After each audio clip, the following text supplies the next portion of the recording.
Hello, hello. It is a Six of Diamonds week.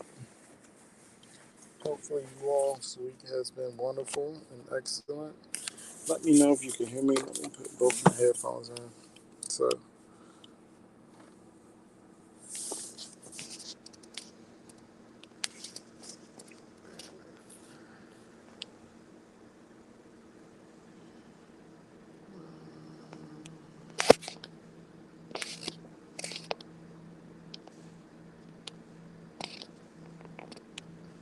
there we go. Hello.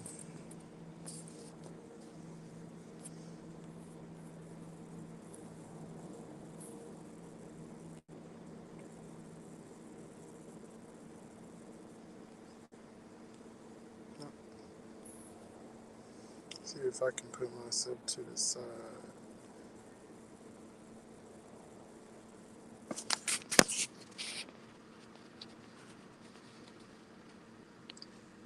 Thank you all for coming in. So, I do have some questions for the week that came in about the Six of Diamonds. So, I guess I'll start off with my week, right? What's going on? So Six of Diamonds is usually about money, of course, right? Financial responsibility, task oriented as far as being Saturn. So if you don't know, now I will tell you, the Six of Diamonds actually comes or actually goes or comes from Jupiter, from the Jupiter position. Then it moves to from Jupiter Saturn to Jupiter Mercury. Okay, so being coming from that Saturn position and actually Uranus. I'm sorry, I'm talking about Saturn. I'm thinking about the Three of Clubs. Uranus position. It goes to the Mercury position. The reason I said Saturn is because I had a Three of Spades that kind of asked me about the Six of Diamonds, and if you're not aware, the Three of Spades is actually um, has the challenging karma card of the Six of Diamonds. Okay. I put the wrong background on there.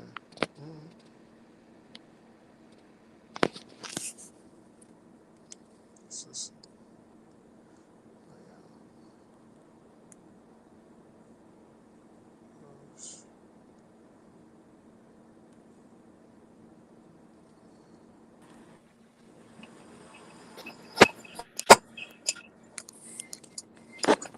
Hey, Rashad. hey, what? Um, Not much. I'll be on camera in just a second. I'm finishing my daughter's hair.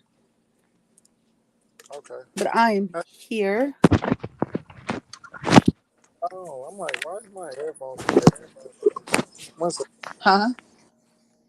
I was asking, am I still here? Hmm? Yeah, I was asking why isn't my headphones working? Oh. It's because I connected them. I was at the game. I connected them to another device.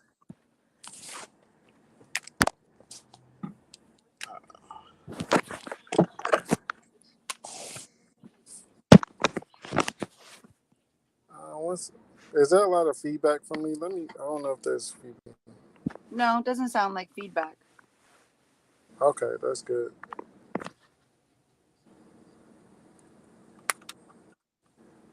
But what I was saying earlier was the Three of Spades and the connection to the Six of Diamonds. And the reason I was saying that it adds Saturn energy, because the sixes are karmic, usually around like the taskmaster, master a lot of times, right? So the Six of Diamonds is asking you to be disciplined a lot of times. With that Uranus position, there's freedom, that's sought position.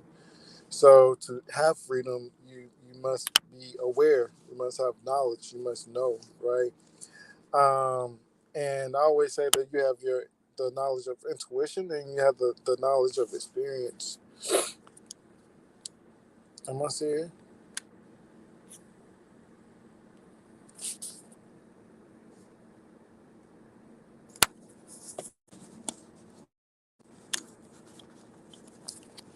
Okay. That's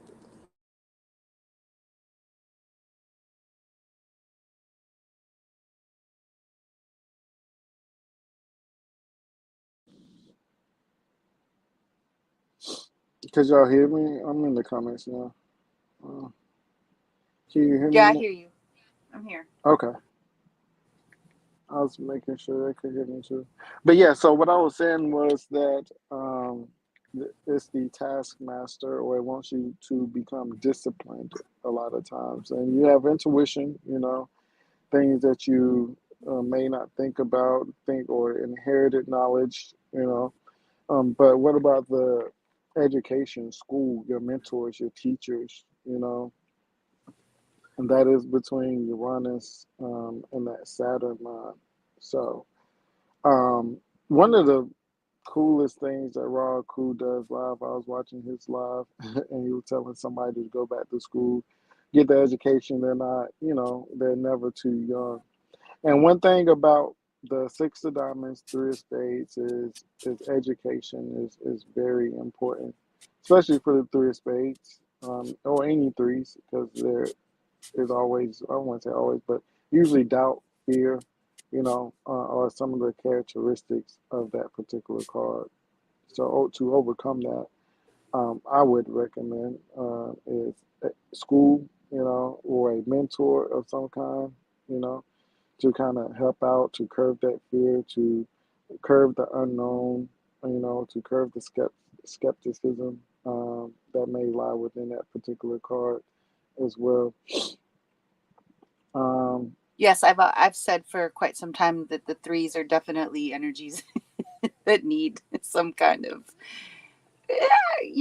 coach, direction, just to kind of, like you said, kind of work through a lot of that, like sometimes insecure, not sure, doubt energy that I feel like they naturally come with because they have so much creative energy that they mhm. have to just, again, it's about finding those healthy outlets for those energies. And I think them having some kind of guidance is key, for that, for sure. Mm. You know what? I went to the football game and I had two phones with me. I can't find my other phone. I'm about to panic. Oh Lord, I'm about to panic. Uh, Hey, Rashad, sounds like you should turn off your mic and look for that phone, huh? Hey, you Gina. said do Can you what? track? Can you track it, Rashad? Oh, I got it. I got Pre-panic. We saw him through. Steadying the it. waters. Go back to center. Yeah, I almost panicked. And actually, that was something I was going to discuss as well for the three diamonds because we have the nine of clubs. If you don't use it, you'll lose it. So not just losing my phone, but information and knowledge, those things that you attain or you seek, you know, between the three of spades, nine of clubs, and the six of diamonds. And also repaying your debts, right? So not forgetting, not losing your train of thought, or not losing the memory that you may owe somebody with the six of diamonds. But that also comes up for the six to three of diamonds because we lose objects. You may, it's six Uranus, nine of clubs, so you may forget, you may lose things randomly, things drop off out of your pocket, trinkets. I remember Gina was saying one day about the six of diamonds. You said something was lost and something came back, or what was that? That you lost something, a tooth? Oh, that was the tooth story. That was the tooth in the Yeah. car. Look at us. We know all Gina's family stories. Yeah, that was the nine of diamonds for me. It was I personally Always a had nine the of nine of diamonds. diamonds that day. Yeah, as my Okay. card when that Okay. happened. I kind of see it similar with the six of diamonds as well, with something going out and something coming in. A lot of times we talk about philanthropy and those things and giving out money. And that was a conversation this week for me as well. Someone was asking how could they make more money, and they had a lot of queens, and I believe they may have had a six of diamonds in their spread as well, if I'm not mistaken. But I say that because the six of diamonds, I think, is also a card of desire, things that you want in prayer, you know. Receiving, being open to receive as much as you may give can be one of those things. I'm gonna But the flow of money. for Go ahead. me. I'm sorry. You said what? I said for me in the Six of Diamonds week, it became more about taking care of what I need financially and not giving away money. Hmm. Like being really conscious and not even conscious, like being afraid there's not enough, just always giving out before I give in. Like my generosity, it's really like a curse as much as it's a gift. Right? Hmm. Because I don't, I feels good to give, right? Like, that's kind of the juice, like you're helping Hmm. things grow and all. But then there's like, wait a minute, I really need this and want this, and it's timely. And, so it's like being able to say no without feeling like I'm doing something wrong, that responsibility kind of energy and that six that comes in that balancing. I was really at some quandaries around my values. Like, what do I really value? Like, what's more important? Do the children get what they need? And do I continue to sacrifice what I need for the children? And to what point? Like, where does it find balance, right? Because children are children, they don't mature till they mature. So they don't experience what you're experiencing when you're doing that. Yeah, and they usually don't know any better, not really thinking about it. Um, as far as maybe depleting their favors. But yeah, a hard no. The nines is a part of that no with the six of diamonds as well. That's the challenge for the six of diamonds is saying no. And like you said, making sure that you're not just giving, you're open to receive as well. I think that was something we spoke about last week a little bit for me. I said before we left out, that's something I wanted to do and practice. I got tested. I failed. There's a guy I listen to, this guy Cam White. He's an astrologer and he's pretty dramatic and funny. He's a young guy in his 30s. And he's calling this week that we're going into like a storm, this next Mm, week of all these things.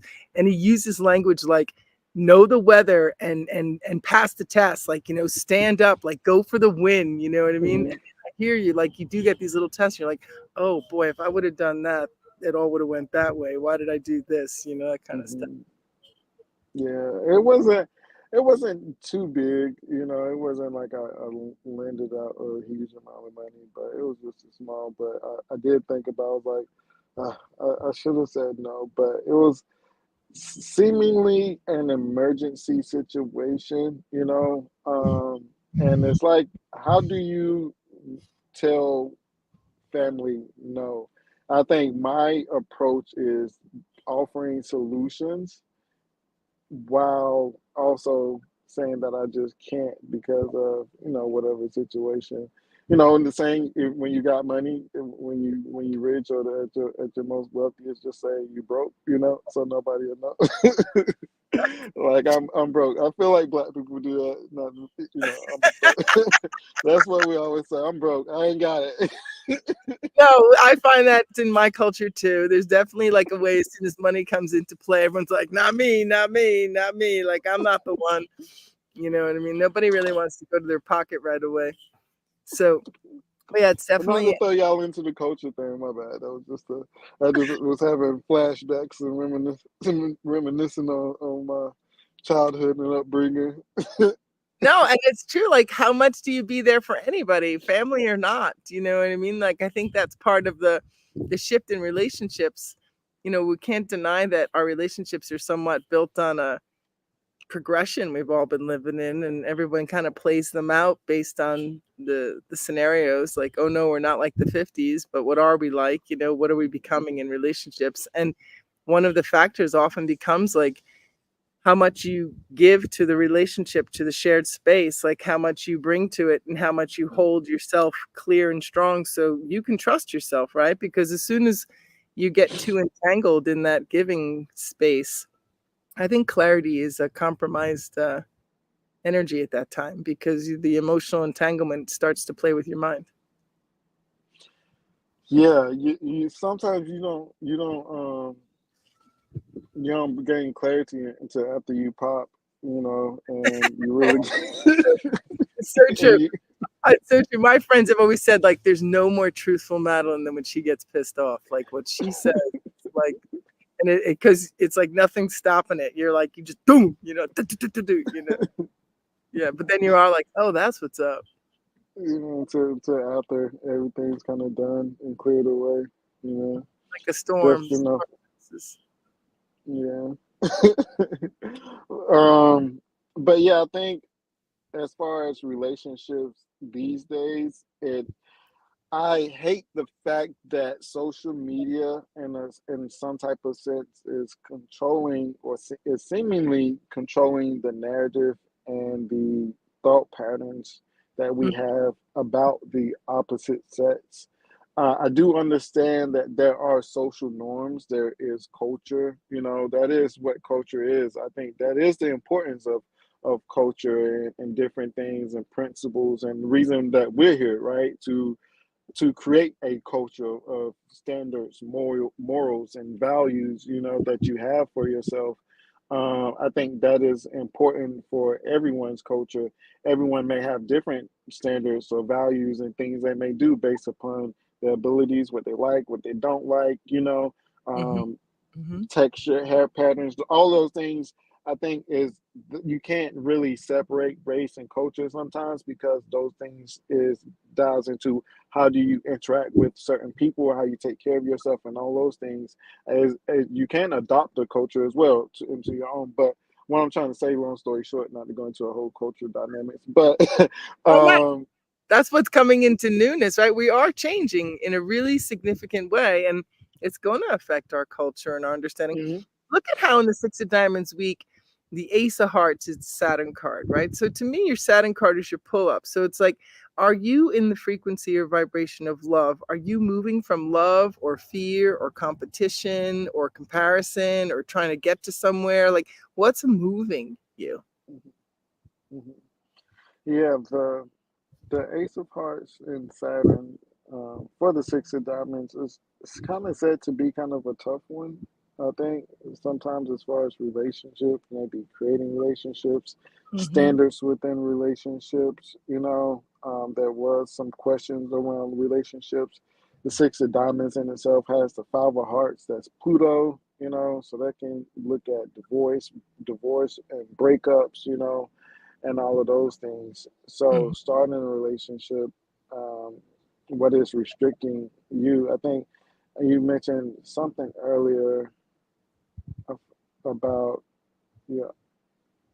I forgot what it was, but the Ace of Hearts is your own personal beliefs, That's what I'm about saying. love. Your own values, exactly. And like what making you do what you're doing. And that's why I was at that quandary of like, what is it that I do? Like, because for me, taking care of the kids, whether I like it or not, and if I'm the only person who feels this way, I'd be shocked. But like, it's guilt.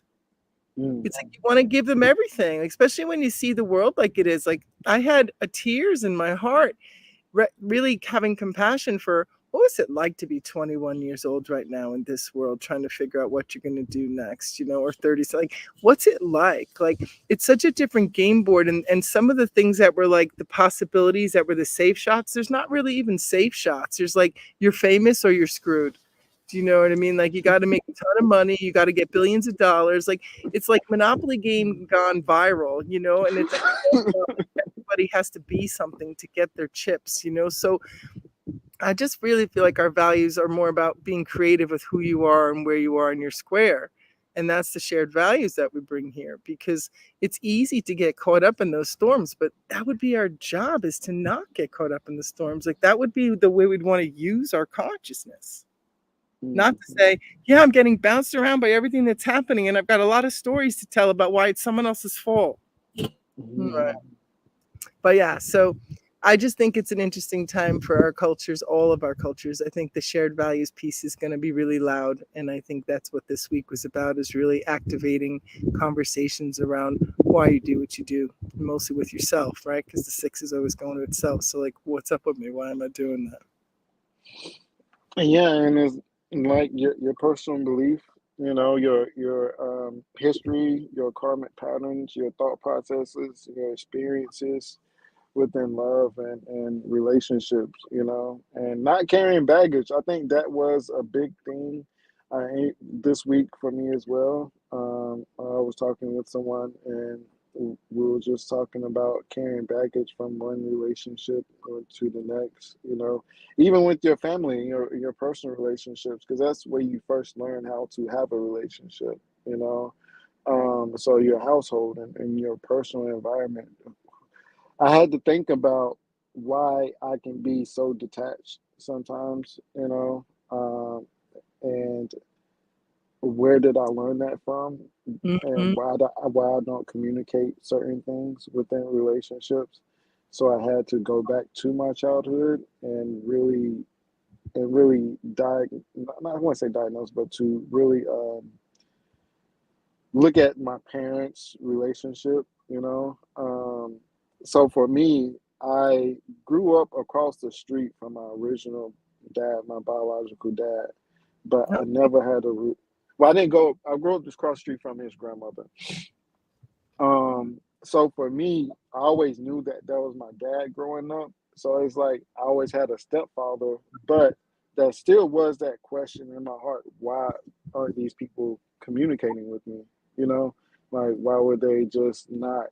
So I think for me, I kind of emulated that a little bit and just was standoffish with everybody. Is like looking in a mirror, somebody staring at you and you staring back and no one's communicating.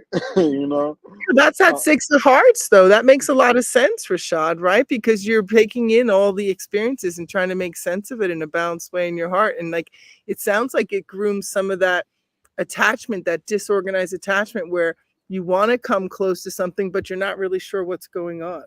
So I think mhm, that's part of what this joining together in the Aquarian wholeness, pulling together your parts, standing in your square, coming in all the way.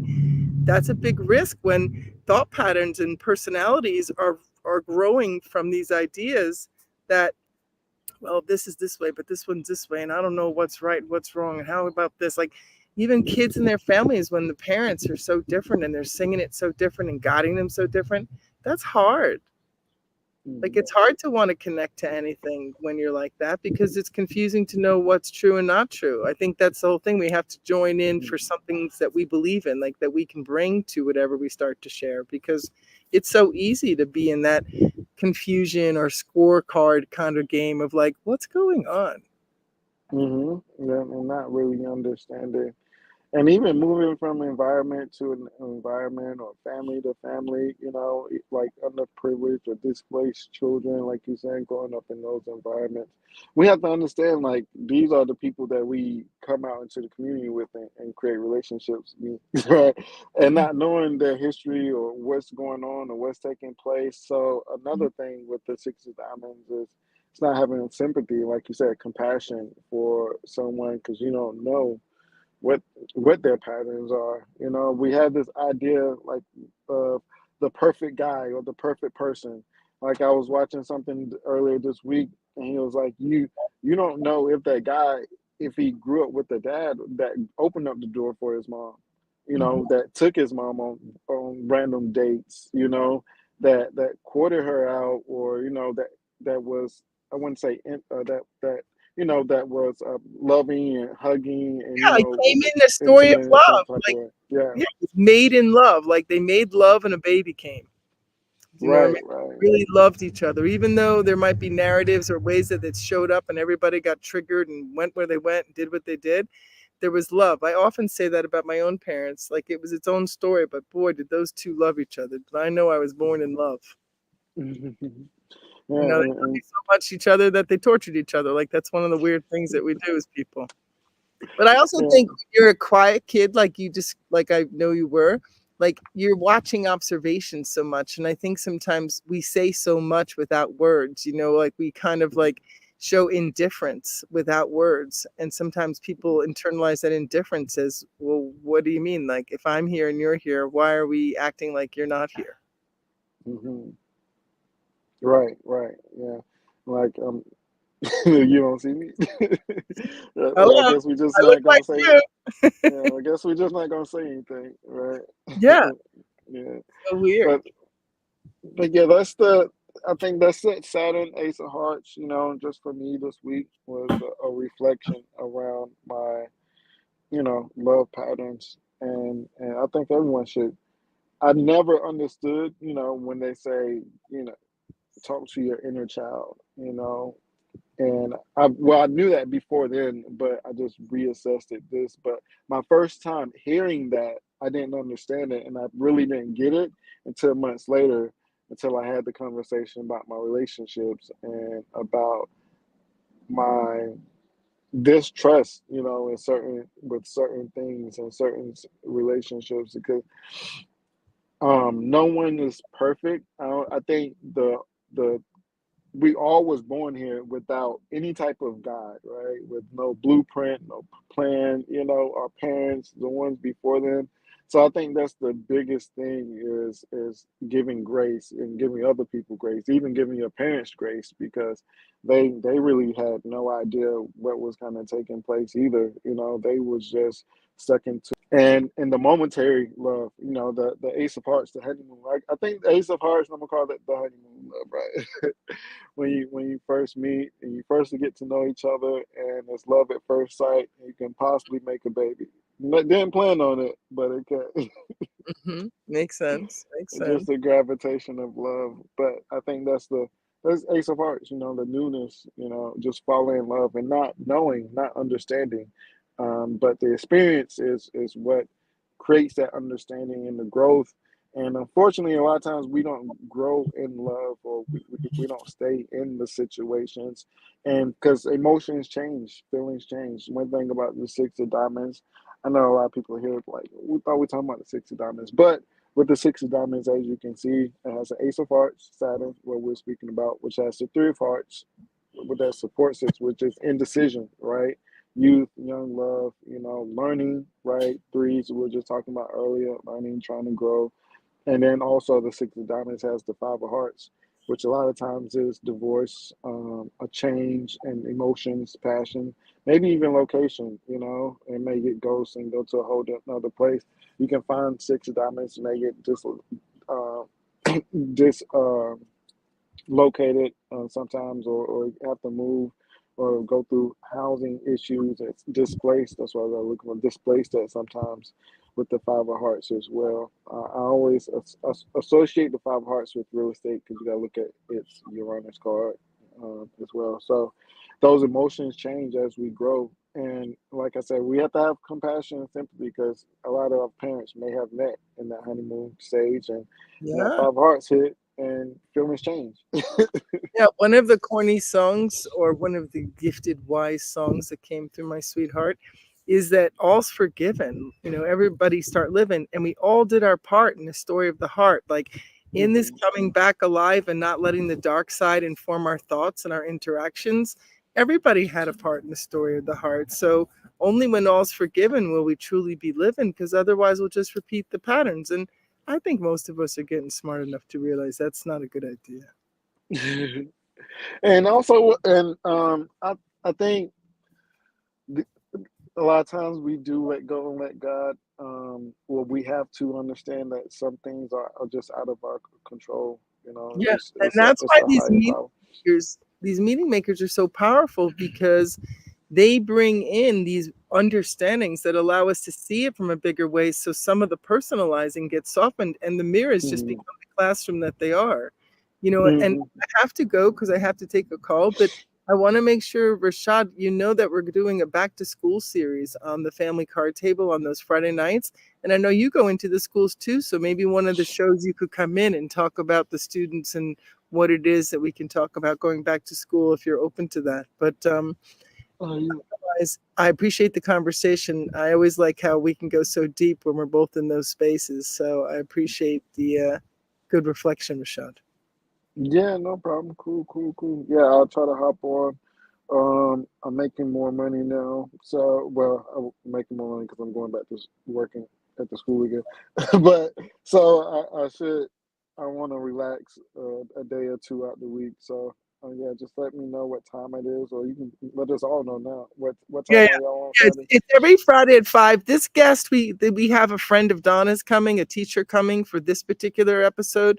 But I know we're going to do a back to school series and talk about different things and kids' interactions and stuff. So maybe but I'll talk to the team, the other card people, but I think you'd be more than welcome. And then people will know that if you want readings or want to get involved with that, Rashad's like going to be up there too for readings.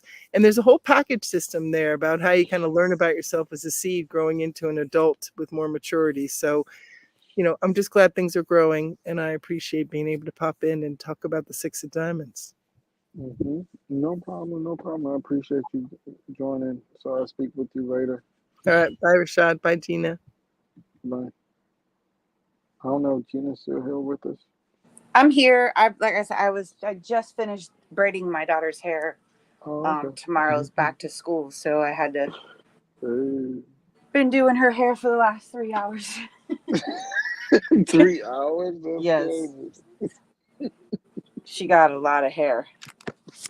So And your other one is in school, in college? yeah, I dropped her off yesterday. She got all moved in and all situated. She FaceTimed me earlier to, let me know that she stayed up till like her and the roommate stayed up till like 2 in the morning, and we're just kind of, Solid. getting things in their place. I mean, it's a small room. It's such a small room, and they got Tell to, me about it. they're bunking. They got bunk beds and Pack light. yeah,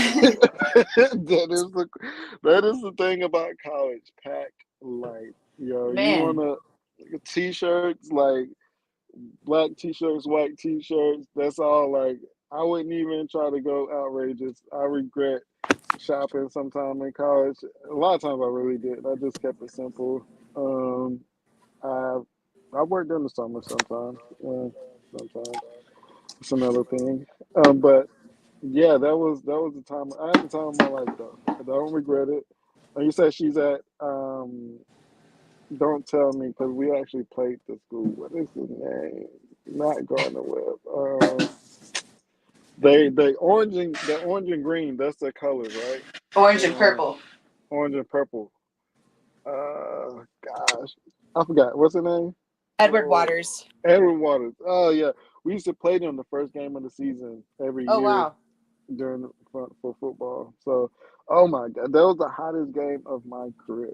That was one of the hottest games in Florida in my career. Like, the humidity in a football game. That's why all the players there are super fast. There's no way you don't come out of Florida a super saiyan. Right. that is that is super. That is turning you to a super saiyan weather. If I was anybody, I would move my kids to Florida or Texas or California for sports, so they can become super saiyans. Because playing in that heat, you can go anywhere and play after that. I come from South Carolina, so we're a little balanced, but it's not that bad. Yeah, My no, neighborhood. she's, when she first saw the dorm, she was like, I want to go back home. And then the shared, like, bathroom, the showers, like the sink. So, and I was like, nope, you can't come back home. But she was excited today. She said, Mom, the food's not going to be good. And she's not very excited about that. She's a little bougie Mm. with the food because I'm her mama. And um During but the that's okay. Huh? I was gonna say, during the off season, I know my mom didn't let me get a job, and she didn't want me to get a job. But for snacks or anything, try to get something, because the food is horrible. I'm a picky eater. I hated the school caf, but I had a scholarship partly, so I got free food at least. That's the least they could do, right? So they did pay for the food, and I just ate fries during the every day, like fries and pizza almost every day, like for 4 years. It was crazy. Well, That's she why I came so out 210. Go ahead.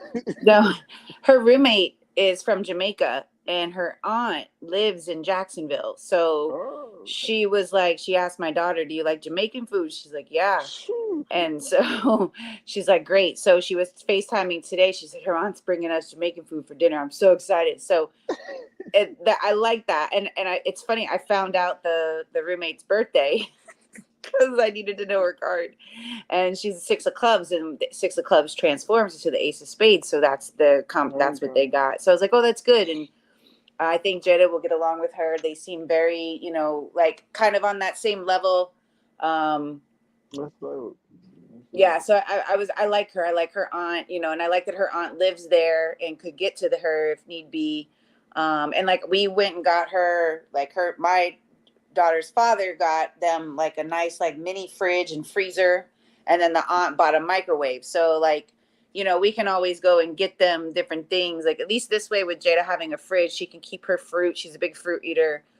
And just keep more healthier stuff in there and keep it well. And like if the lady does bring them food, they can store it, heat it back up. You know what I mean? And like I can now make her stuff and send it, go up there and drop it off, and she can keep it and heat it up. So she's not stuck to just the school food.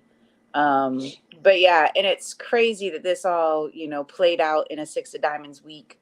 Mm-hmm. The Six of Diamonds, my cosmic moon for life, and I was a mess. I cried as soon as I kind of got into Jacksonville. I started crying. And then when she saw me in the gym where we had to do all the check-ins, she's like, "Are you already crying? You just got here." And I was like, "Yes." It's a horse is a crybaby. We know that, but you're gonna Yep. cry regardless. Yep. And so, anyways, got her situated, moved in, met some of the girls on the basketball team. That's who she's really hanging out with, and that's good. She was telling me about the rules and the different things, and how strict they are. So we don't have a curfew, but there's definitely rules about people being in the dorm. It's a big dorm, a lot of girls, upstairs, downstairs. It's like a packed house. But this actually, not everybody's there. This was the freshmen and the transfer move in. Later on in Hmm. the week, all of the upperclassmen will come back. So yeah, I had so much fun. I just had flashbacks. It was a funny time of my life.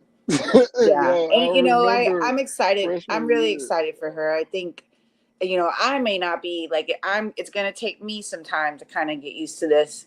I took the dog out and I'm like, oh, her car's not here. Just stuff like that. I'm like, oh, like her car's not here, and yeah, I won't be waiting up for her to come home. And I've already checked her location several times today. Don't be so OD. Calm down. Calm down. Give me a little space, a little freedom. I can't imagine my parents knowing my location while I'm in college. Oh my God. Yo, they were like, yo, it is Thursday night. Why are you in Right, Tennessee? Like, what is right, going on? right, Like, you got school tomorrow and you got a game Friday. What are we doing in Tennessee right now? right. Exactly. I don't know. But yeah, it was definitely sometimes those type of situations. But it was definitely a fun time. And even and during the Six of Diamonds week is that uh, even obstacles in education as well. It was interesting going back to school, freshmen going back to school on the Six of Diamonds week, right? But I think college also, for me, was going to talk about earlier with the threes and finishing education. That was one of the hardest times. I think I changed my major just almost twice, but because I was wanting to go into psychology while I was in college, but by that time it was a little bit too late. So I changed it from math to business, and then I wanted to go into psychology. But just the freshman experience, I think I- all freshmen need to understand to take your education seriously, but also um, be gentle on yourself as well, because you're not going to learn everything at once, and then no one's expecting you to have your life together right now. And I kind of felt like I had to make a decision right now, or my life was going to be over. So that was the biggest thing for me um, in college. And I feel like I kind of rushed certain decisions, or I based certain decisions based upon the environment around me, and other people expectations of what they wanted or what they thought I would do. But I always found psychology easy a little. I've never really got under an A in psychology, and I even took some collegiate classes in high school sometimes. and I took one psychology class in college, but it was just entry level, so of course that was easy. But yeah, but yeah, education, finishing school, six of diamonds, we debts. Mercy. Yeah, definitely. Just spent some money getting her situated and just getting the things that she needed for the room. And I'm honestly, you can't fit much stuff in there, so no space for anything. But luckily, everything that she pretty much brought fit. She did think that maybe we could fit this like overhead storage thing, but no. So that came back home with us. Um, but as she spends the next few days, because they have a lot of events planned for them this week, and a lot of mandatory stuff that she has to kind of be a part of. And so just getting back in, and though I will say this, I think it's going to be good for her because she definitely thrives in those like structured, scheduled environments. Having a schedule, I have to be here at this time, I have practice at this time, I have weights at this time, I have this at this time. She does well in that. So I think she only has like 2 early morning classes, so that's good. So she's not like bombarded with having to be up at the butt crack of dawn. I did like that the police station is literally across the street from her dorm. Um, I did feel good about The that. campus police or the city I think or it's a little bit of both. I think there's a forensic, like this is a school. The school is, I think, one of their top thing is like criminal justice. And so okay. I think that they have that's the building, but it's also the police station too, because all you saw coming down the street. And I mean, don't get me wrong, it's like right in the heart of like downtown Jacksonville, so it's Oh, a I know very where's that. it's a very interesting place to say the I know least. where's that. It's in the hood, Gina. It's in Yeah. the hood. It's in the hood, Gina. It's in the hood. It's all right. It's all right. It's in the hood. I definitely know everyone of that. What was crazy was there was gunshots after our football game. That was crazy. The first time I ever heard gunshots after a game. I was like, yo, we in Jacksonville. We in the hood. Yeah. But it's a cool area though. I did revisit. I think going to Orlando for a work trip one time. So the jerk chicken in the area is off the chain. Jamaican spots. That was my last time. Actually, my last year before I went vegan, I went to Florida. And I think I went to Florida. So I've never had jerk chicken or Haitian food. But it was amazing. It was amazing. Um, yeah, let's see. Oh yeah, questions. There was some questions about the three of spades and how do they handle the six of diamonds. I kind of answered that earlier, and you kind of spoke on it earlier as well. But also just not that, but karma cards and challenging karma cards, and just them being a challenge. What would you say to people as far as how would they approach their challenging karma card? Or going to the study of it, or what do you recommend when you speak to the challenging karma card? I think when you're looking at your challenging karma card, um, you have to look at it from a like for me, you look at it like as an energy that you want to really understand and be intimate with, right? You want, and I mean that in a way like really have an intimate connection with that card, because it is an energy that you're really here to kind of understand and relate to, and maybe even take on. Like I would study not just your challenging karma card, but its spread, right? Because Mm-hmm. it's more than just that card that is a part. It's that whole energy. That what does it come with? So for Mm-hmm. like the six of diamonds, the challenging karma card is the nine of clubs. But Mm-hmm. okay, so what does the nine of clubs have in its spread? Right. Mm-hmm. And then knowing that the challenging karma card to the nine of clubs is the queen of hearts, it's like just really being able to kind of see those The pattern. patterns.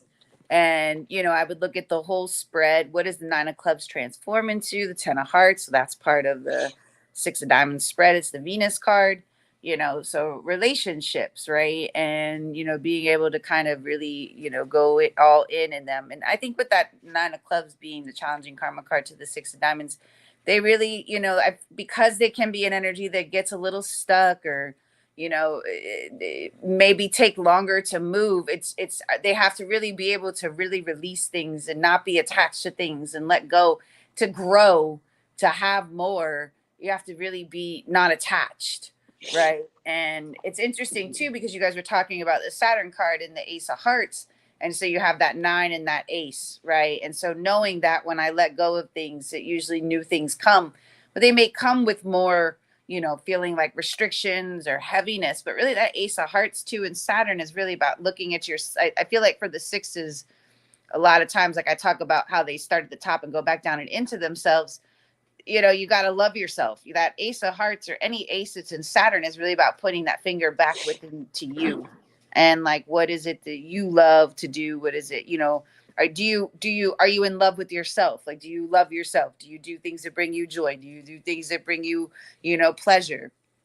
And seeing yourself as the source, because that sixes are a reflection, right? Mm-hmm. That you get back what you put out. And so they're constantly having to kind of graduate. They're constantly having to maybe even, release a lot of things and level up every time because of that nine of clubs. So yeah, I look at the challenging karma card as an energy that you really, really want to understand, and not just that card per se, but the whole spread. And that will probably give you even more insight of that energy and how to really take it on in a way that you can embrace it and really be excited to see it. Because I think the word challenge on it, puts this negative condensation to it. So I feel like you really can look at it, like I always try to look at it as like, oh, that's the North Node in astrology. So that's part of my path, my purpose. I need to really understand those placements and get a grip on what that energy is asking from me.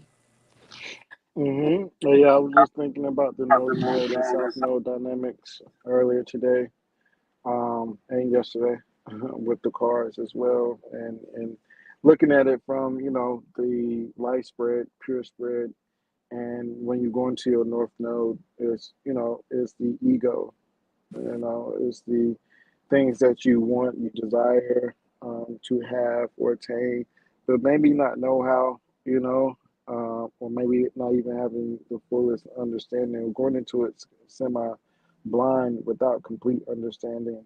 But yeah, to go through it, first you have to experience it. So again, six of diamonds, this is a week of sympathy, right? Of having empathy for other people, making sure that you're aware of what people are going through, putting yourself in other people's shoes. So just all of us, we all should be aware that we all come without knowing. So to grow and to understand and to learn, you got to go through the experiences. So to fully just take control of it, may isn't something that you don't stress yourself out over. It's something that's going to come to you with experience, with your challenging karma card. And like Gina said, it's like your North Node. It's something that you came back with to learn, to experience, to get to know, and to understand. So like I say, knowing the spread itself, like the six of diamonds. That's the main reason I opened up with education. And understanding, learning, going back to school, and completing things as well. Because Jupiter is one of those. Is the guru card. So who is your guru? I have Jupiter in Cancer, so a lot of women teachers, are who comes into my life, um, and also I have work relationships with them as well, right? Because it's in my sixth house. So I'm growing, have these working relationships with spiritual women, because also it has Chiron there. So I have a lot of things going on with my Jupiter, right? So also for you through your space, look at where your Jupiter is, look at where your Saturn is, where you need to apply the discipline in your life, and what, like Gina was saying, where you need to grow and maybe learn new things, new tasks, new ways of doing things, letting go of the emotional attachments, so things that you may think, as well. So I think with desire is also death.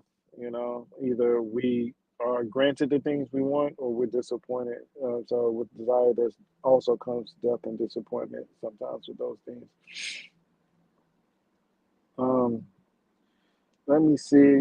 I was just thinking about something earlier. Oh yeah, I did go to college. So yeah, yeah, I did go to college. Today or six of diamonds, right, or nine of clubs. Also, I think is one of those cards where you have to be okay with living with regrets.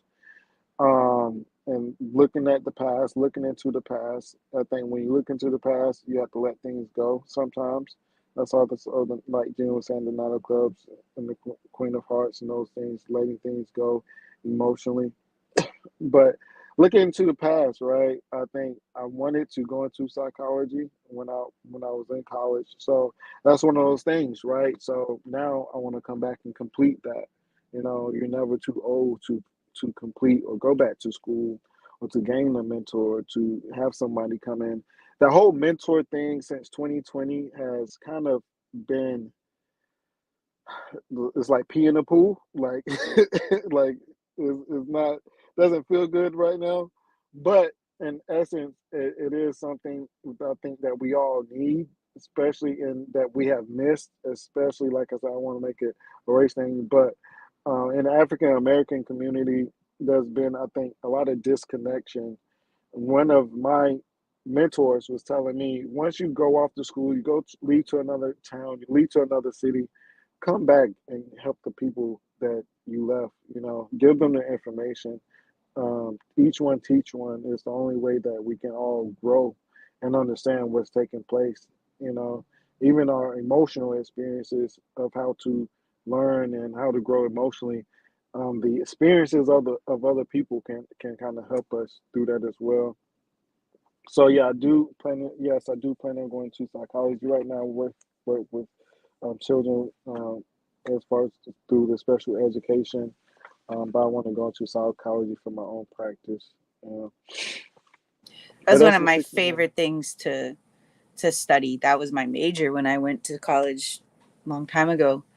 And I love the like trying to understand why. And I because I've shared a lot of times that one of my biggest passions was going like studying criminals and serial killers, and then and became very obsessed with that. And then I switched it because I wanted to understand how they got to that point, and went to child behavioral science and really studying the home, the environments and children, and that was really fascinating as well. So it very and I even look at the cards from a psychological approach at times too. Just trying to. Mhm, I've always said make it make sense, and I feel like psychology was one of the best things because I remember being introduced to like Montessori way of learning, and I put my oldest in through Montessori when my younger one was born. I had her in a similar Montessori program as well for a shorter mhm, period of time, but just different approaches, and really understanding that everybody is unique in the way that they learn and understand. And I very much enjoyed psychology. It was definitely one of my favorite things to study and to kind of dive into. mhm. It's one of those things where there's like the King of Spades, Queen of Spades is knowing brings sympathy and empathy, and helps you understand people around you, understand yourself. You know. But yes, the cards in itself is a use of psychology or social work, or as well. With psychology, I mean, with the cards, I have been able to observe and also see how it works in other dynamics other than just someone that is mentally healthy. You can also see the habits of those people that may be on the spectrum with the cards as well, and see certain traits. Like if you see a five of spades, it can be twitching movements, someone that just needs space and freedom. They just have to get out the classroom, may have attention deficit disorder or something like that, or ADHD, or where they're just hyper.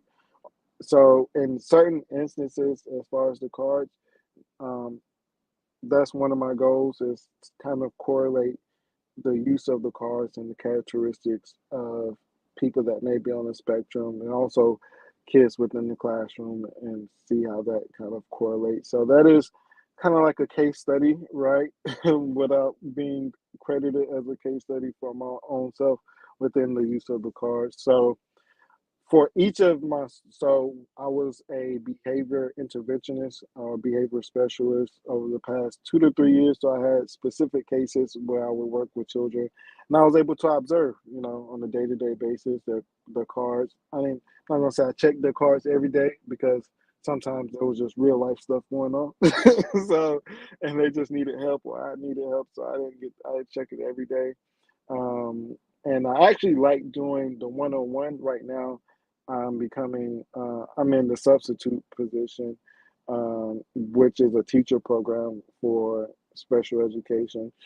But on the day-to-day specific with the child, you can see them reacting and acting out the patterns in their cards, like an ace of spades having this epiphany with life and death, or a king of diamonds writing out a whole business plan. There's a lot of different, you know just ways you can observe these cards even within your regular work, your regular field, and apply them and try to help you out just outside of just the psychology, work relationships and those things as well. Although the Ace of Spades does say, which is the study of metaphysical science, don't try to use it to control work groups. Okay, having control, is another one of those things that you don't want to use with these sciences. It's more to understand, and to help or to guide, which is the six of diamond sixes, right? And, um, let me see. I think that was. I don't think we had any other questions. I guess another reflection of something I kind of learned this week was diving into Pluto. I watched Raku live today, and he said something about Pluto that made me think about the Two of Hearts. Oh yeah, manipulation, control versus manipulation. I think was one of those things. And the reason I want to speak about that, I think the Six of Diamonds, they can be somewhat.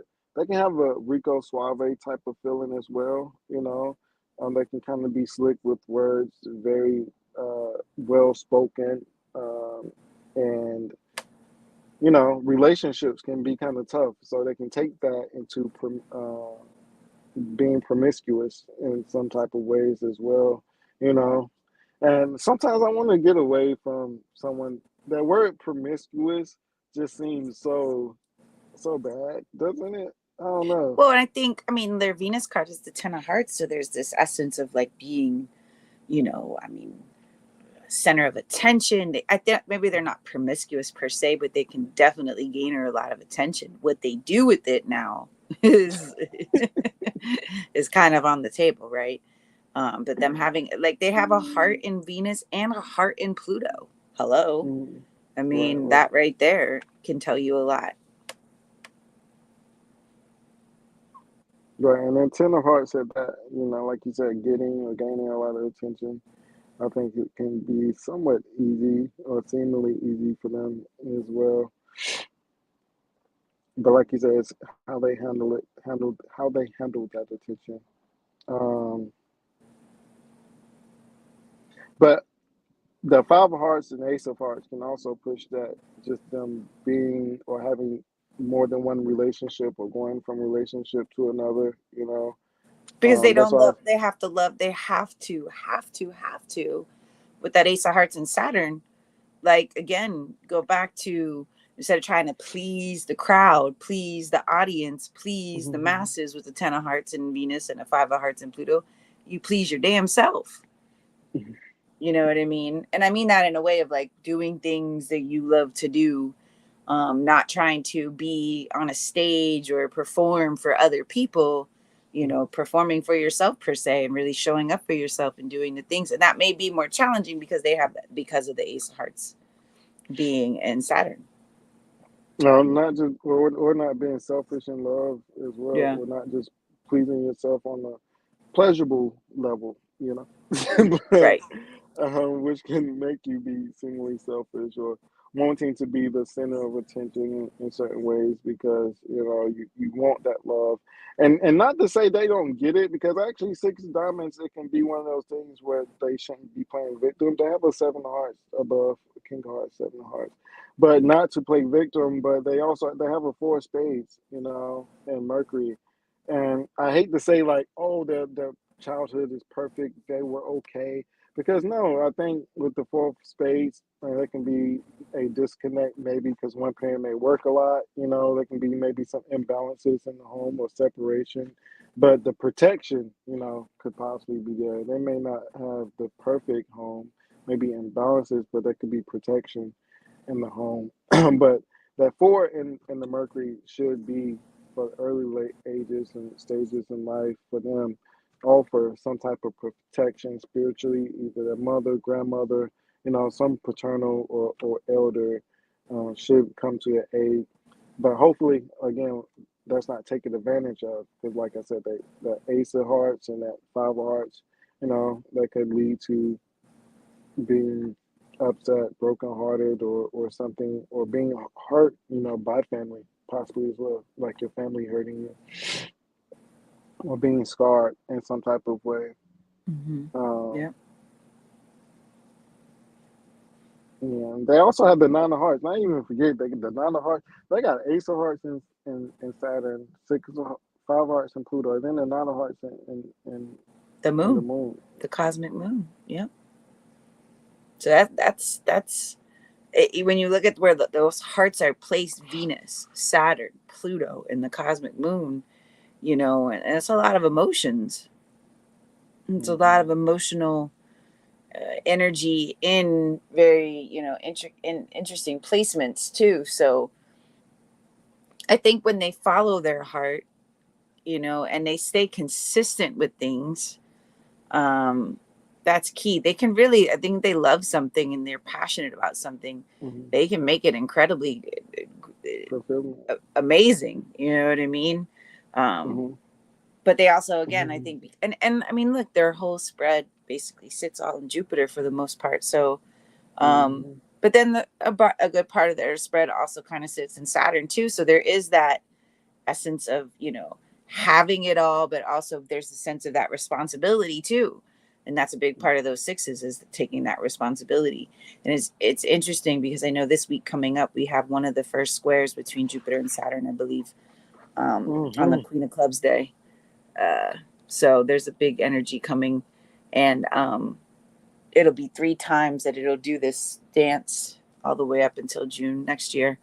But yeah, so that it kind of has that essence of, you know, a lot of energy, but also, or a lot of expansion. But again, there's that sense of duty and that sense of responsibility and that sense of knowing that being a karmic card per se, because it's a six, there is even more, like, I feel like, pressure, because of the instant karma that they get, and the karma, that they're kind of here to kind of balance things out, settle things from the past. And a lot of Hmm. their life may even feel like deja vu. You know what I Hmm. mean? Like things like, dang, I feel like I've done this before, or I've been Hmm. here before, I've been with this person before. There's a familiarity, I think, that comes with that six energy. And most of their connections may very well be connections that they're some kind of settling of a debt that they have to uphold in this lifetime. Yeah, and someone else, another conversation I had earlier today or earlier this week, it was about karmic relationships. And that's kind of one of the things I was speaking when Madeline was here was, we can't really blame my parents because sometimes you was the karmic debt that was being settled. Your birth Mm-hmm. may have been their karmic debt that was being settled for them. So, um, how do you feel about karmic relationship and past life relationships and the karma that kind of happens? Because for one thing, my generation, we blame the past generations for having our little bastard selves, Right. Not, I'm sorry, no offense, but for having us. But and then on the flip side, we come to astrology. I think Madeline kind of explained it well earlier. But on the flip side, we relate everything to karma, like it was meant to happen, right? So can we really blame them for getting caught up in the emotions and birthing us in a sense, or having these type of relationships? Well, here's the thing too, like, um, one, when we, our parents were just grown children trying to figure Mm-hmm. out their own life. They didn't come with a book or, Mm-hmm. a guide, and neither did their parents or their parents or their parents. I do believe though that we all are all connected, and we agreed to do the assignment, and we've maybe even have switched roles in previous times where maybe like you were the mom and and your mom was the child or sister or whatever, Ooh. or even brother, however you want to, it could have been even that too. So we're in this moment in time, like everything that we do is kind of setting us up for the next time or whatever. And Mm-hmm. so I feel like it's important to that's why like I can have a lot of like understanding and forgiveness to, with my family and stuff like that, because I realized like, shoot, they were just figuring it out themselves too.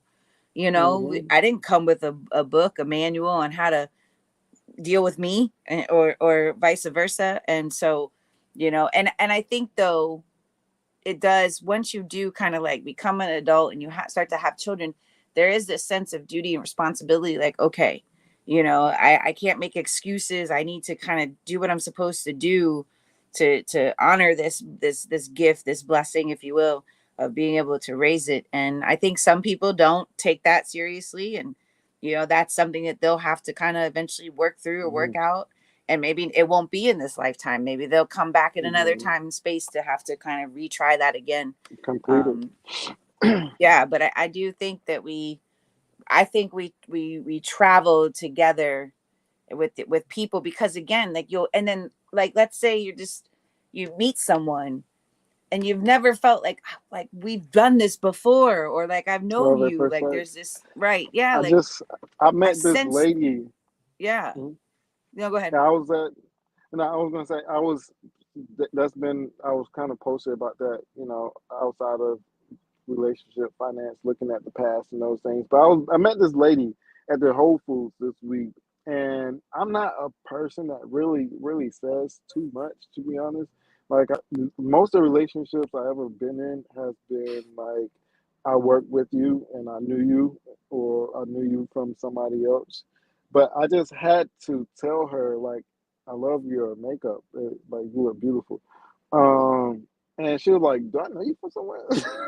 And it was like this. We just stopped and stared, I don't know. I kind of feel like I know you too. That's the reason I had to say something. But yeah, it's like this connection. Like you don't know, but you just feel like I know you from somewhere. Mhm. Even within one of my other relationships, and this is actually within. I think it's only Richmond's. Um, no, not only Richmond books, not Sacred Symbol, but Arnie Ling book. So he has all of the cards and his theorized soulmates under the birthdays for each birthday. So for every day there's different soulmates. So for June 14th there's a certain soulmate. But she also stated, I probably said this a couple of weeks ago, but she also stated that we were soulmates, and she kept on talking about this Mary J. Blige song. I'm like, what are you talking about? And in the song, Mary J was like, I think I used to be your mother, or back in the day or something, or this soul tie, this past life connection. And she kept singing this song. And I'm like, oh, whatever. And then my super psychic aunt friend gives her a reading and was like, yeah, y'all known each other in the past life, and like he made a promise to you. Don't you know what is it for Saturn and your? I think it's Saturn. Is Saturn and Uranus in my birth chart? Trying to think. No, Saturn is in Capricorn, I think. But Saturn in the 11th, I think, is a promise, past life promise as far as relationships. So you made a past life promise within your relationship in some type of way with Saturn 11th, if I'm not mistaken. Well, Correct I me if can I'm also, Rashad, see that connected to your 6 of hearts. right. Exactly. So there's that. You know what I mean? Like all of your connections are something you have to kind of somehow, and it doesn't always mean, and this is what I want people to really, because sometimes I feel like there's this like, we say the words karma and we say these words debts and like, oh God, I gotta owe, or I did something bad. That's not the Right, right, case. right, right. I think people have to realize too, like people come into your life, it can be a blessing. You Hmm. know, maybe you're owed, maybe they owe you something, rather than it's always you having to owe up something. And when I say owe up something, a lot of times just you needed to come back, be with this person, whether it was for 1 week, 1 month, 1 year, 10 years, 5 years, 50 years, whatever. There was something that needed to bring you guys together so it can play out, so that the debts can be settled in whichever way it's supposed to be, whether that's to you, to, or even probably both of you. There's probably something owed from to each other, from each other, both ways, I would think. And like I said, it's not always bad. It could just be like, I needed this relationship to teach me to love myself more. Right, I needed exactly. this relationship to teach me, you know, how to have boundaries. I needed Hmm. this relationship to teach me how to be able to let go. I needed this relationship. And now don't get me wrong, there are some people that you, maybe there are some debts that you in a past life, you were not maybe the best person. And so you in this lifetime are Ooh, receiving that back in some she way tried to. through possibly relationships or connections or whatever the case may be. Yeah, she tried to say that I cheated on her in my past life, but I don't think so. That's not what happened. I am guilty until proven innocent. I am. I'm Aquarius North Node, Leo's South Node. Oh So yeah, you definitely did. No, I'm just kidding. possibly, I don't know. Possibly. But yeah, exactly. Those, it teach you maybe you need to be more optimistic, wherever it is, within that relationship or wherever the lesson is.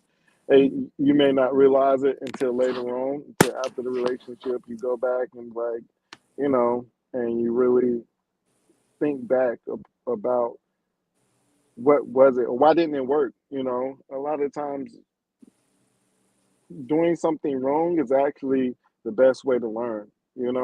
Getting something wrong is the best way to learn. Sometimes because, like we said, you're going 9 times out of 10 you're gonna get it wrong once or twice anyways. Like we just didn't come here with we was just born without knowing. you know, there's intuition. Let me not say we was born without knowing because there is intuition. There are certain things, not intuition. There are certain things that we have. What you call that animals have instincts. We have certain instincts that we are born with. We do grow and with our parents' characteristics and traits and karma sometimes. So the soul knows, but you may not physically be aware of the soul's purpose and what's taking place. Our bodies is just a machine that is being controlled by another soul, and everything your body is taking in or comprehending is based upon the physical, and the intuition and your other things is based upon, I believe, what is manifesting within your soul, your DNA, your genes, or however that relates to your soul, right? It's just a suit. Brilliant machines, huh? You know, your body's just a suit. You Yeah, know, like you're just wearing a suit. Your I love. soul. You know, and the people, like I said, there are people that you've come into your life. You know, maybe prior they were your brother, now they're your husband, or That's or what she tried to say too. She tried to say not that I just cheated on her, but that she was like it was like she was my mother or something, or something like that too. But yeah, and maybe the reason so, that we even switch those because we have to understand from different points Perspective. of view, different ways of being with this person. We're not just this way, brother, sister, husband, wife, whatever the case may be. We're able to kind of, switch it up because there's different lessons that we have to be able to learn. And maybe we learn it this way from this point of view in this lifetime, and then another way from another point of view in another lifetime. But I feel like we're constantly, because I study a lot the cards that travel together, and you start to see a lot of very similar patterns within families, and more so like what everybody is to each other. I've been seeing a lot of people, the birth card and the transformation card, being family members or being partners or something to that effect. And so it's just really fascinating to kind of look at it from all those different layers, and to kind of see what certain energies do travel together, which ones stay together. Like I like to look at like some of the long-term relationships, like Hmm. couples that have been married 25, 30, 40, 50 years. What are their cards, and what is that dynamic that works, where then you got people, other cards that have been married 7 times, and so there's different things to kind of look at and see.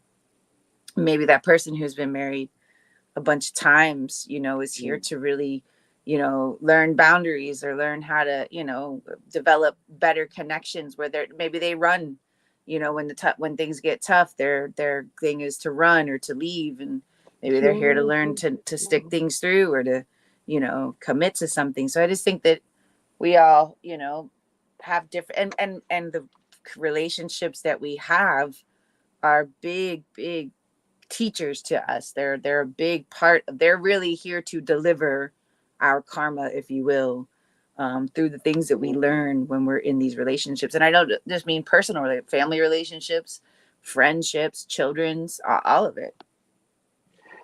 Yeah, my biggest lesson in my past relationship was don't worry, and don't be. And you were talking about manipulation and controlling. I think you were talking about the two of hearts or the three of diamonds being controlling. I can say that in my past relationship, it it was more control. It wasn't control. Like I would never like tell somebody what to do in that instance or that standpoint. But it was me as far as fear and communication.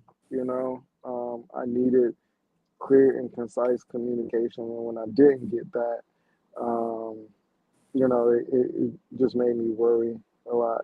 So, but I also had to look at my mother, not 'cause, but my dad. I think got a lot of characteristics from him. He's a ten of clubs and he has a three of hearts. So, I'm a three of diamonds to him, and he has me in Pluto. So that worry, that fear, I inherited that from him as well. So yeah, as far as relationships and those things, well, what else I was gonna say? There was something in my past. Like, oh yeah, I was looking at Instagram, and there was a little girl on Instagram, and her mom gave her a picture of her grandmother, her great grandmother, and the little girl was saying me, and she was rubbing her head like she was like that. She was like it was her grandmother reincarnated through her daughter. Mm-hmm. I I thought that was. I always watch. Another thing I was watching, or I tell people to watch, is the car psychic guy, Uber psychic. So Mm-hmm. he gets people in his Uber, and like he starts going in and telling about people that have passed over the in the back of their car riding with them, and just blows their minds. But those type of experiences have showed me how to understand karma. You know, like when I was little, I don't know if it was the roaches or a ghost that was turning on my radio, but it was one of them, right? it was one of them.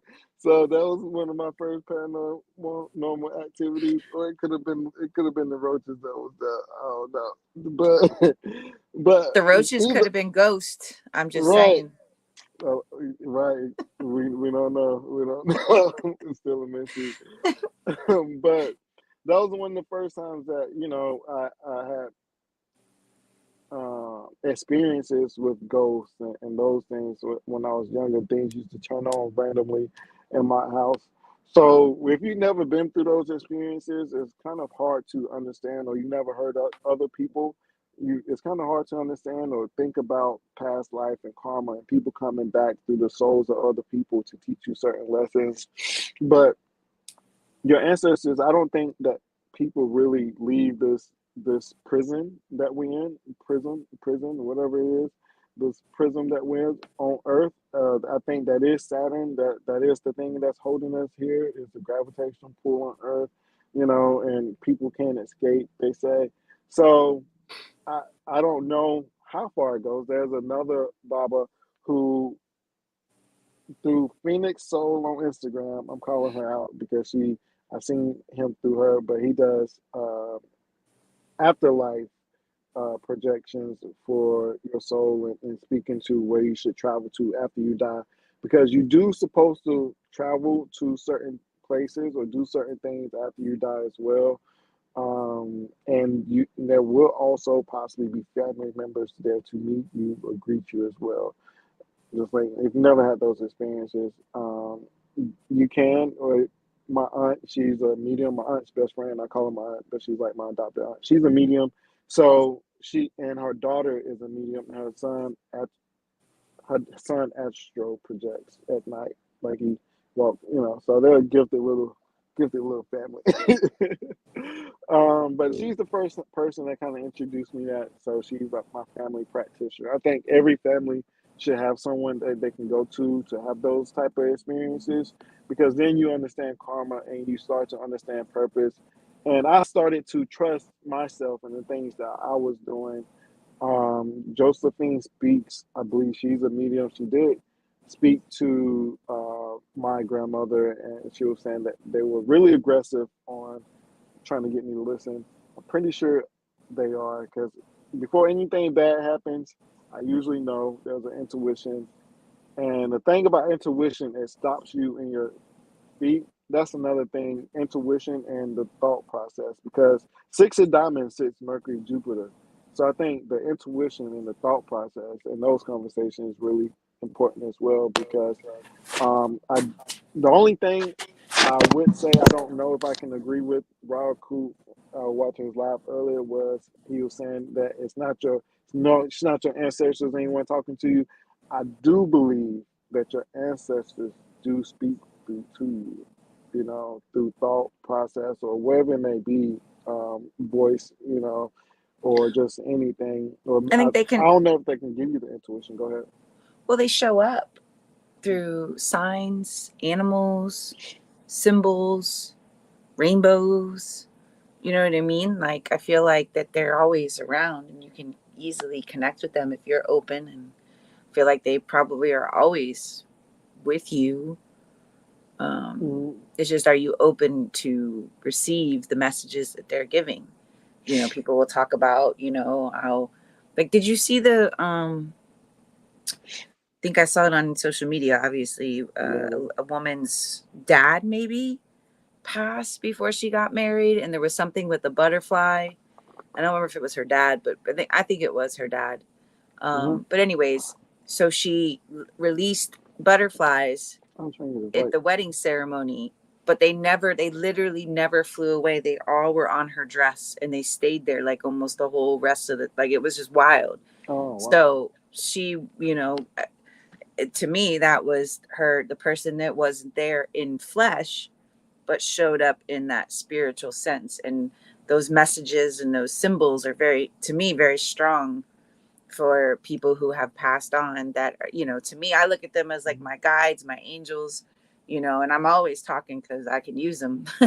Mm-hmm. And and just really connecting with them, and I do believe they show up. And like for me, when I cook, I can feel both my grandmothers with me, because I grew up cooking with them. Being Italian, that was a big thing. So like when I make specific dishes too, I really feel them even more. So I believe that they show up in different ways like that. Yeah, Wanda. I think she's a cook, and she is one of the first people I've ever heard say that she cooks with the ancestors. Yeah. And the way that she cooks is very spiritual. It's Wanda Cooking on Instagram. She used to do things all the time. I think, okay, she's still cooking. She's still going. Okay, good. I had to make sure. But so it's Wanda, WANDAS underscore cooking, Wanda's cooking underscore cooking.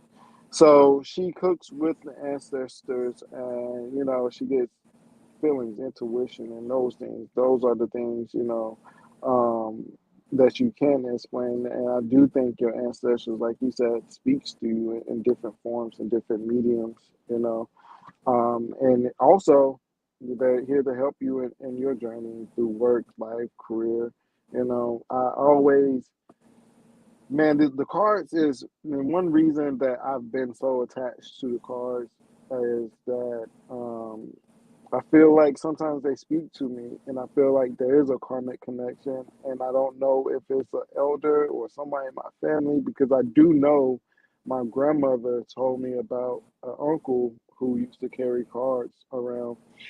So I always wondered that, and then our family was really spiritual as well.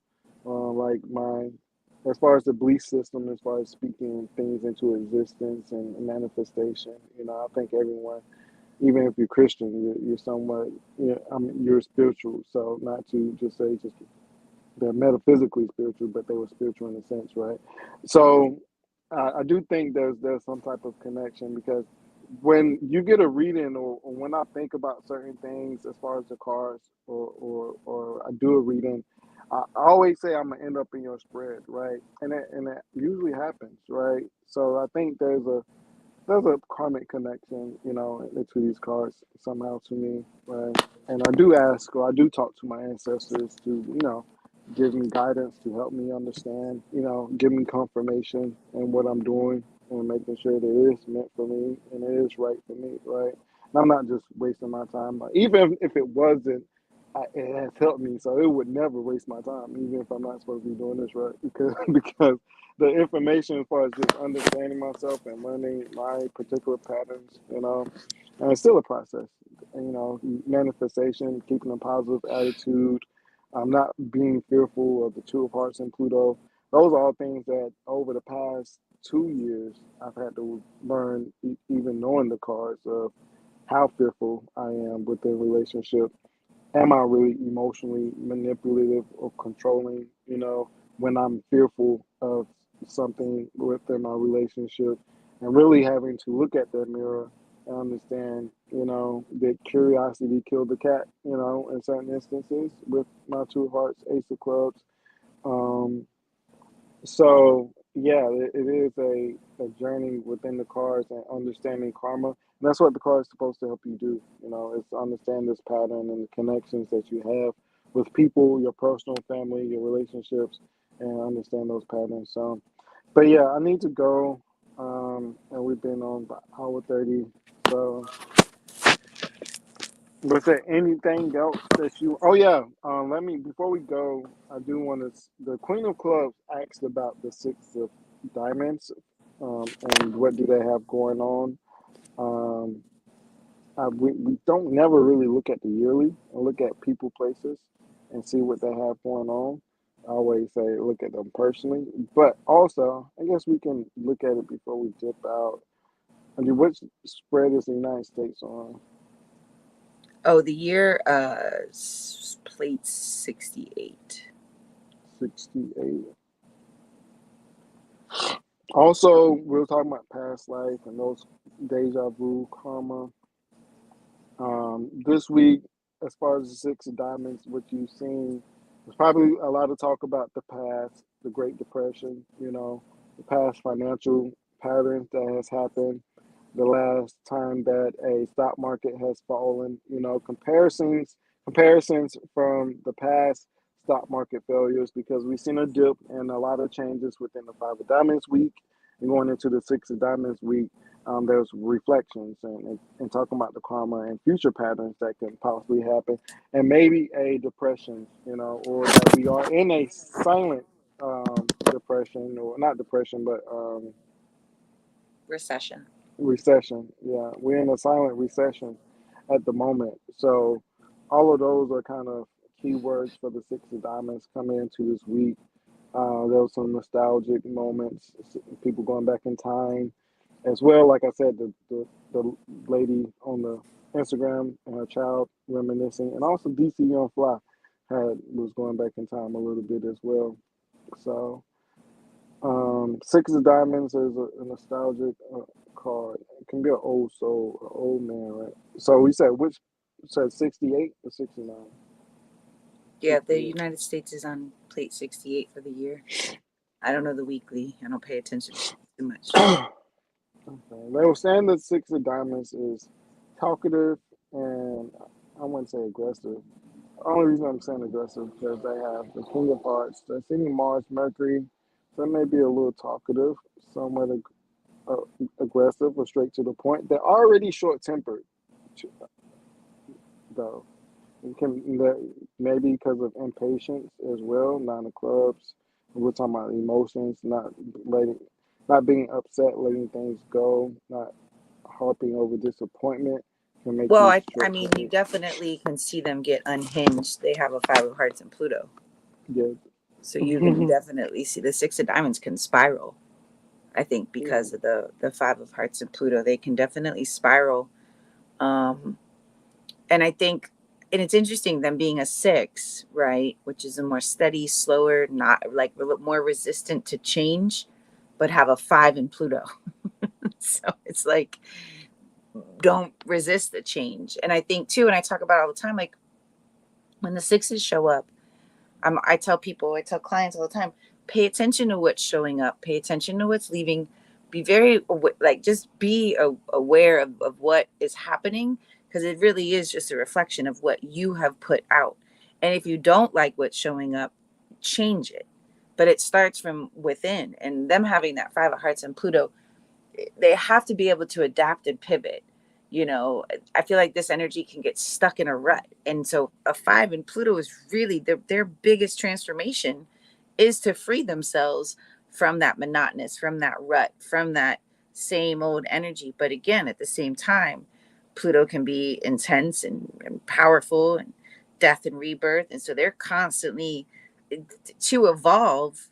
They have to go through a lot of these changes that may be on a much deeper emotional level because the heart and Pluto can be really intense, right? And so mhm, they have to really be able to kind of ride those waves that come because I feel like they can go through some pretty intense cycles with that five of hearts being their Pluto card for life. Change and change may feel very painful for them. mm, But when you look at the result card being a three of clubs, they have to know that the change is really to open up doors, that it's really to bring them more, right? Because threes are more mm, are ruled by Jupiter. They're here to express. It gives them options. It gives them opportunities. It gives them an increase of different ways that they can succeed and be talented and have, more prosperity. But again, if they resist that change, if they don't free themselves, they it feels, again, I feel that's where that stuckness comes in. So they really have to be able to embrace that five to kind of get to that three, because then the three I feel like could open, like when they can get through that five of hearts and Pluto, they can really open up so many doors for them and be very successful in multiple different places. But those can be more challenging energies, that five and that three, especially coming from just a six, which again is that, you know same old. But to kind of break from that, they have to really tap into that energy and be open to the things, because it really can, give them different options and different ways of seeing things and different ways of mm, expressing themselves. Yeah, that's what I was gonna say. They allow the opportunity for growth.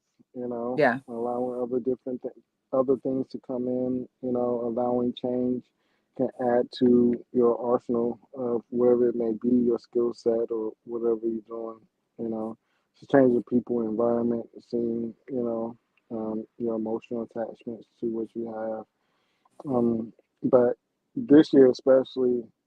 Right now, for the Six of Diamonds, sitting with the King of Hearts is channeling all of those emotions and actually being helpful as much as as you are harmful, with it. Not saying they're always harmful because you have sweet six of diamonds. They're here to guide and help other people. It's a card of service.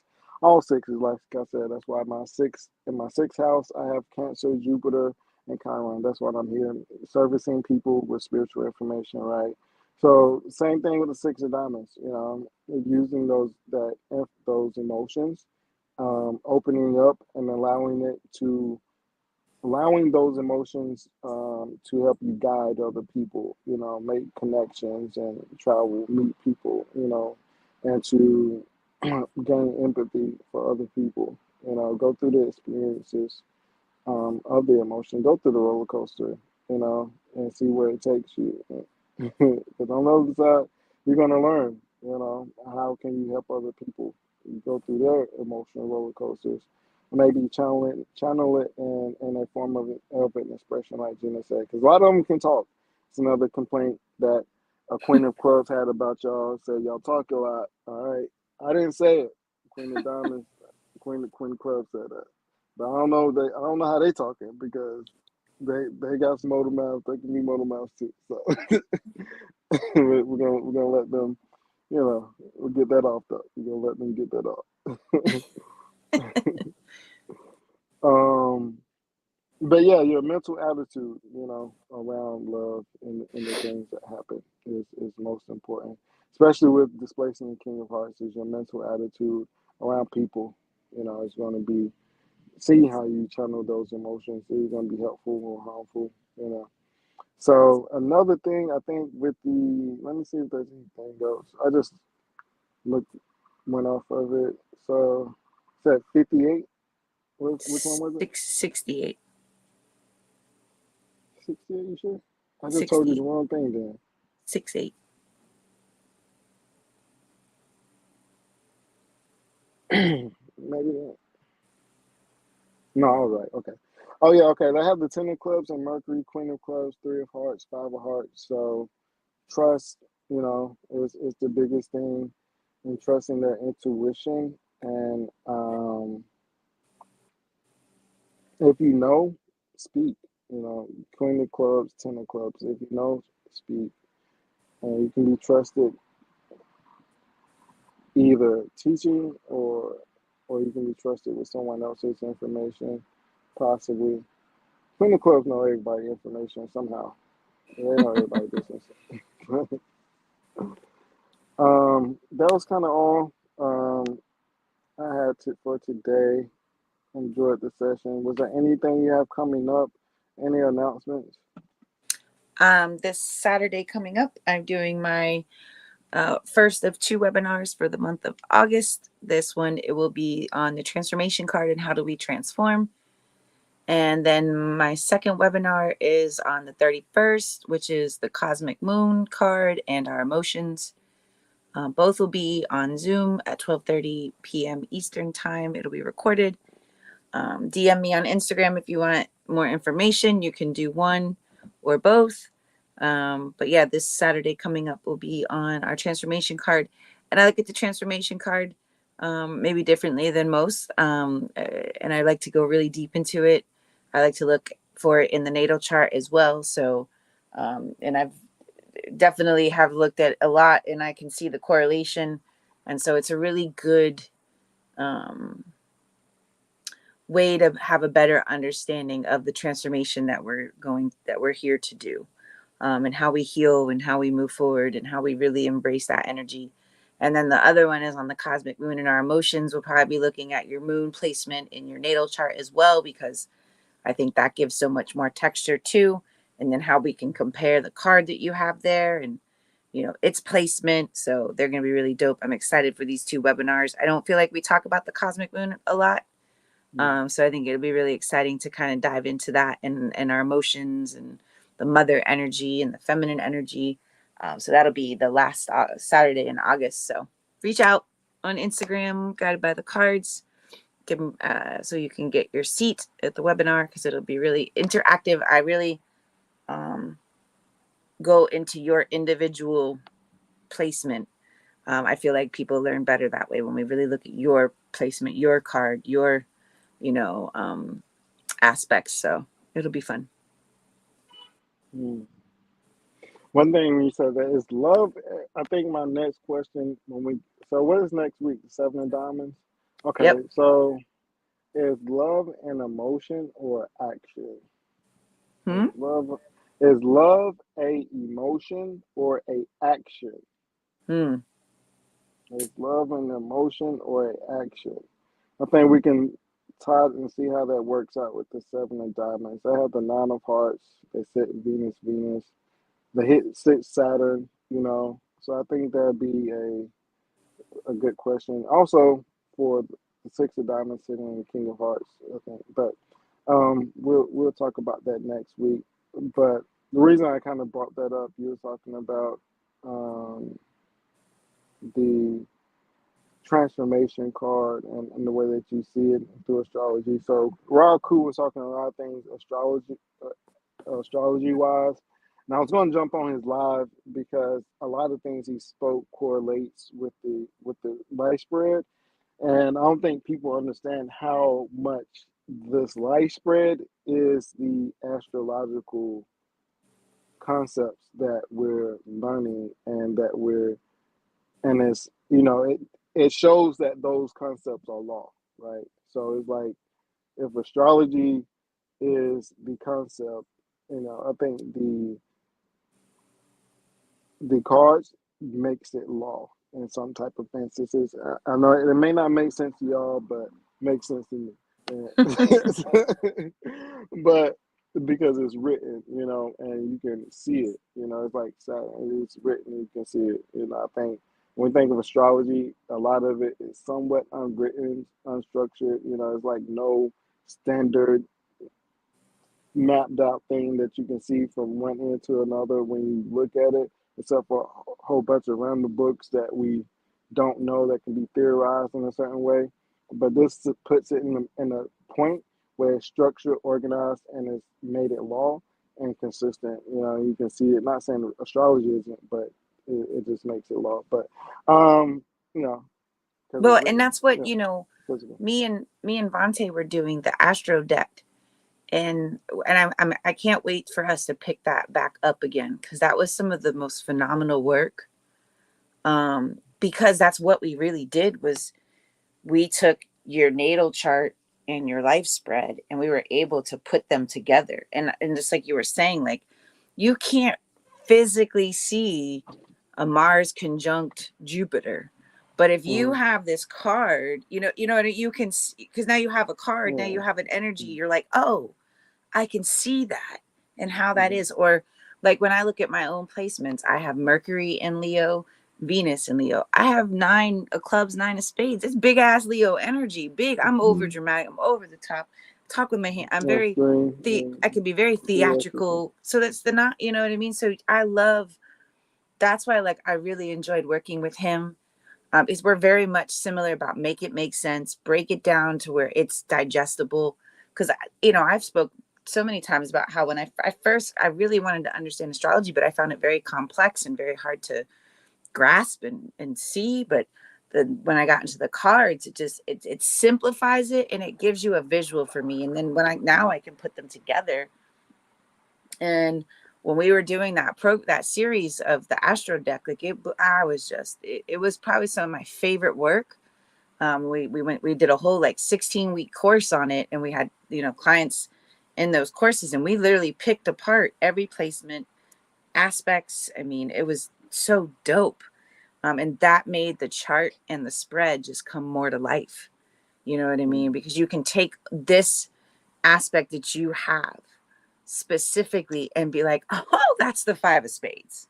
That's it Mm-hmm. right there. And then when you see it with five of spades sits Venus, Mars, you're like, oh my God, I have Venus conjunct Mars. That, you know what I mean? Like, so it just gives it more that you're able to kind of, that visual, it's tangible.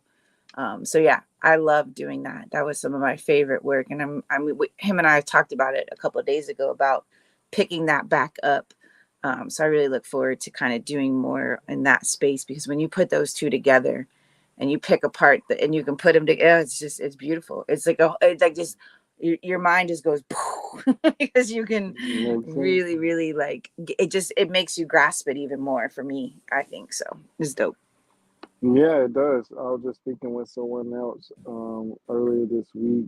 I'm trying to think of the card and the placements. I believe it was. Nope, I can't get it. But I ain't gonna sit here all day. But yeah, we were talking about the correlation between the cards. I believe it was Jupiter. It was a Jupiter placement. No, it was a North Node, South Node. Yeah, so they had their North Node, and I want to say North Node in their first house. And yeah, North Node was in their South Node was in their first house actually.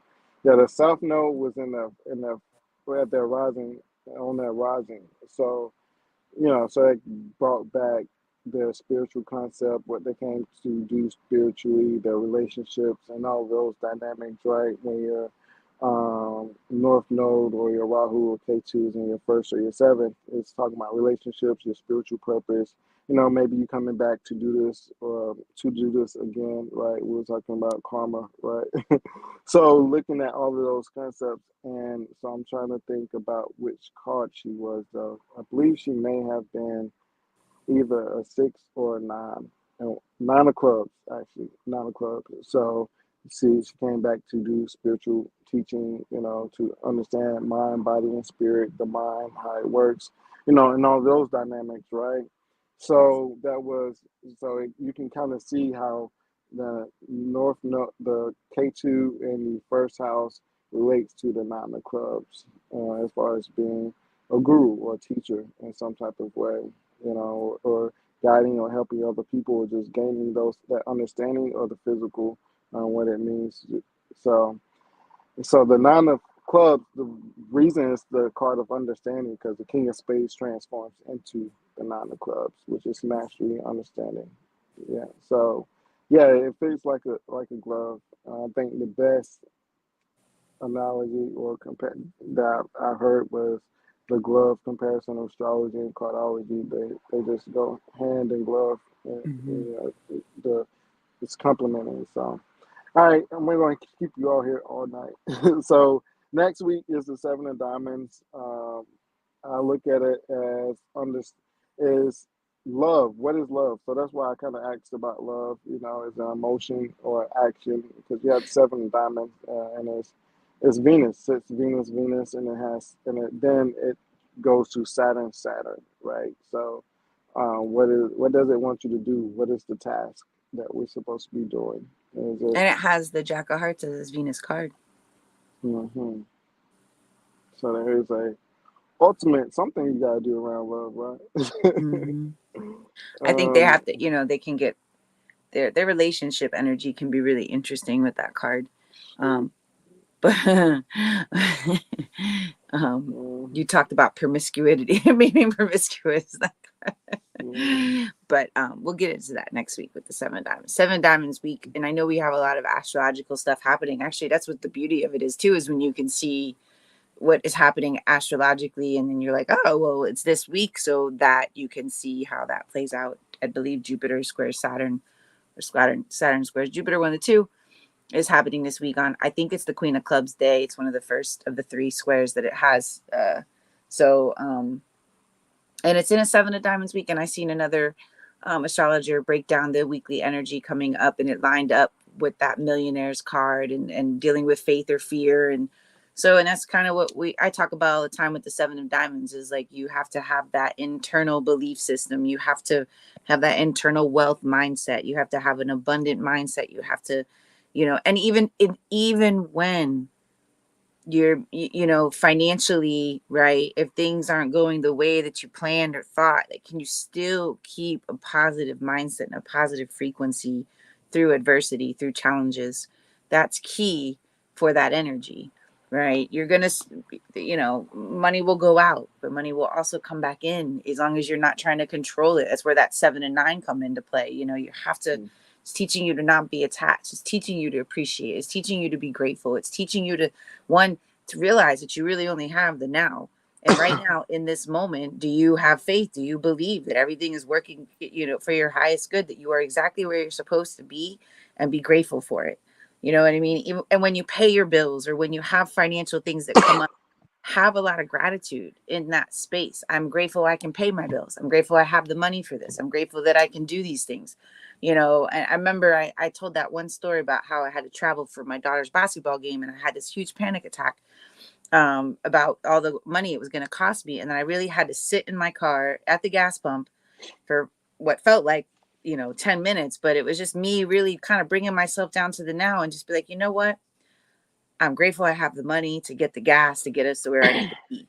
And I had to sit with that for a few minutes, because I was panicking about all the expenses I was about to endure for the weekend. And I'm glad I had enough sense to sit there and bring myself back into the moment, to just bring myself into a space of gratitude that, you know what, I'm grateful I can get gas right now, because it's all I have.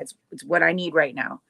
And that, doing that, and really kind of releasing the worry and the fears that I was feeling, helped me to have a really dope weekend. And I wasn't counting every damn dime I spent, and I wasn't stressing myself out. Like, if I hadn't done that time of sitting with myself, that would have been a completely different experience. So I think that'll be important this week. And we may see the markets and things fluctuate. It's inevitable.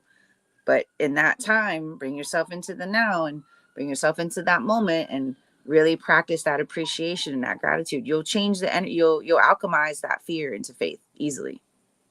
Mm-hmm. Yeah, appreciation is one of the things of the Six of Diamonds. Don't be don't be worried about how much you're getting paid, and about the amount as far as your money or your finances. Appreciate where you are, what you're doing. Then you have the seven, right? The mentality, rich versus a poor mentality. I think nines is disappointment, failure, fear, all of those things, letting go, being non-attached, you know, and not being emotionally attached, because you manifest through your heart, not just through your mind. You also, your emotions control your thought patterns and the way that you do certain things. So if you're scared, you're fearful, you're emotional, it's going to make it hard to manifest, to think positive, and doing all the things that you need to overcome obstacles and suppressions of Saturn. You're not going to want to do the task. You're just not going to want to do it. You're not going to be emotionally driven to do what needs to be completed, right? Or make the connection or speak to people, right? So, what is love? Is it action or emotion, right? So, let's see. We'll talk about it next week. Thank you all for joining. Thanks, J-Lo. We appreciate you all for your conversations and for joining us. If you have any questions, we do try to make it a question and answer type of thing, as much as we don't. Sometimes I don't post it as much as I should, but please come with your questions, and we'll try to get them answered next week about the Seven of Diamonds. So, thank you. Sorry for saying so much. I'm gonna try to cut that out. I know somebody said, "Do you go to college?" I did. I didn't take any speech classes. I apologize, but I did. I definitely was educated. I have a pretty smooth code switch, if you can't hear it. So, but we'll see you all next week. Thank you all for joining. We'll talk to you next week. Bye, everybody. Thank you.